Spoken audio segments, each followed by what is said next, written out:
48 laws of power part 1 Hindi.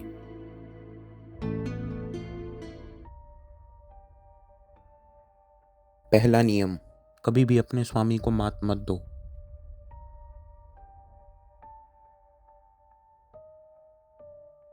हमेशा ये सुनिश्चित करो कि जो लोग तुमसे ऊपर हैं वो अपने आप को श्रेष्ठ महसूस करें। उन्हें खुश करने और प्रभावित करने की कोशिश में इतना आगे मत बढ़ो कि तुम्हारी क्षमताएं उनके भीतर डर और असुरक्षा पैदा कर दे। अपने स्वामी को तुमसे अधिक चतुर और सक्षम दिखने दो, भले ही सच्चाई कुछ और हो। जब तुम उन्हें और भी महान दिखाओगे तभी तुम असली शक्ति की ऊंचाइयों तक पहुंचोगे।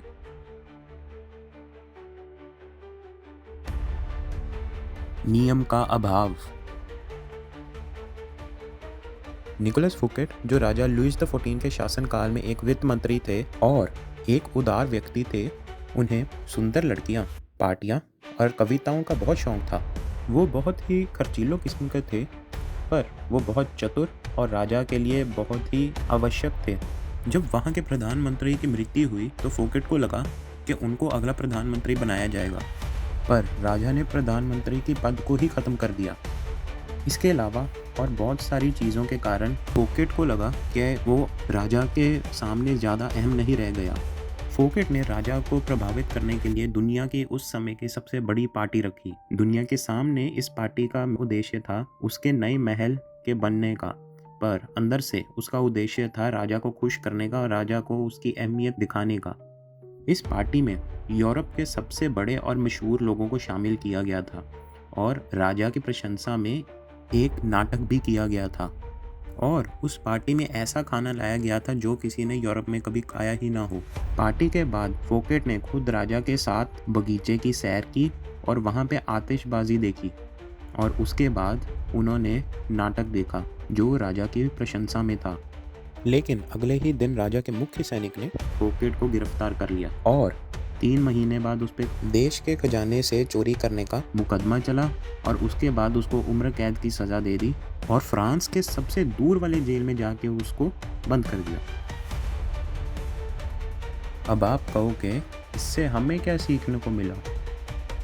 असलियत में लुईस द 14 को सन किंग कहा जाता था और वो बहुत ही घमंडी और अहंकारी इंसान था जो चाहता था कि हर वक्त लोगों का ध्यान उस पे ही रहे, और उसको ये बिल्कुल पसंद नहीं आया कि कोई उससे ज्यादा भव्य दिखे। इसीलिए लुईस ने निकोलस को उम्र कैद की सजा दी, जबकि जो भी चोरी उसने की थी वो लुईस राजा की मर्जी से ही की थी। फुकेट के बाद राजा ने एक ऐसे मंत्री को चुना जो कि सबसे नीरस पार्टी देने के लिए प्रसिद्ध था। फिर लुईस ने फुकेट के डिजाइनर, आर्किटेक्ट और गार्डन डिजाइनर को उठा के ही उनसे अपना महल बनवाया जो उससे भी ज्यादा भव्य था, और ऐसी पार्टीज की जो फुकेट की दी पार्टियों से कई गुना ज्यादा आलीशान और शानदार थी। फुकेट ने तो ये पार्टी की थी अपनी वफादारी दिखाने के लिए लुईस को, और ये दिखाने के लिए कि उसका अच्छा टेस्ट है, अच्छे संबंध है और अच्छी लोकप्रियता है। पर पार्टी में राजा को लगा कि लोग राजा से ज्यादा फुकेट से प्रभावित हुए हैं, और फुकेट ये सब कुछ कर रहा है अपना पैसा, ताकत और दबदबा दिखाने के लिए। इसीलिए राजा को गुस्सा आ गया और उसने लुईस को उम्र कैद दे दी। नियम की समझ।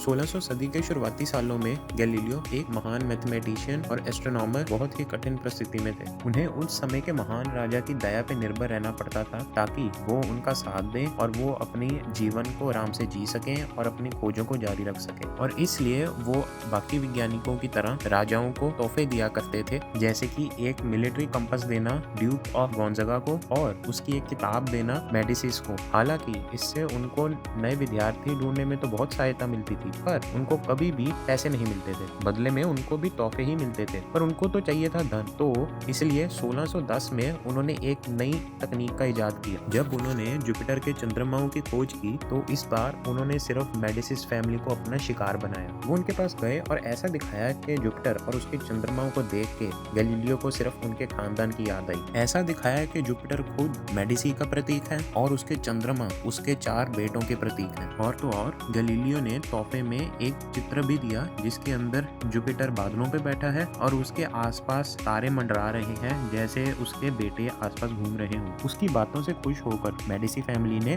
उसको अपने दरबार में अपना अधिकारी बना के रख लिया और तो और उसको पूरी तनख्वाह भी देनी शुरू कर दी।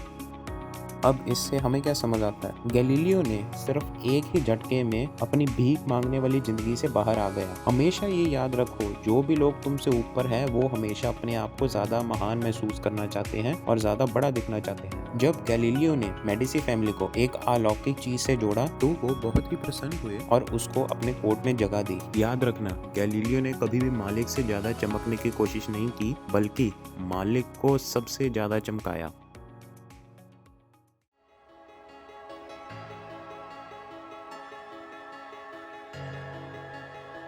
आपको हर इंसान को दुखी करने की चिंता नहीं करनी चाहिए। अगर आपके मालिक की ताकत घट रही है तो उसको पिछाड़ के अपने आप को बड़ा दिखाने में कुछ गलत नहीं है। ये दुनिया बहुत ही क्रूर है और कोई और इंसान भी यही करता अगर वो आपकी जगह होता। प्लीज़ लाइक करें, चैनल को सब्सक्राइब करें और अगर आपको वीडियो पसंद आई तो इसको शेयर करना बिल्कुल भी मत भूलिएगा।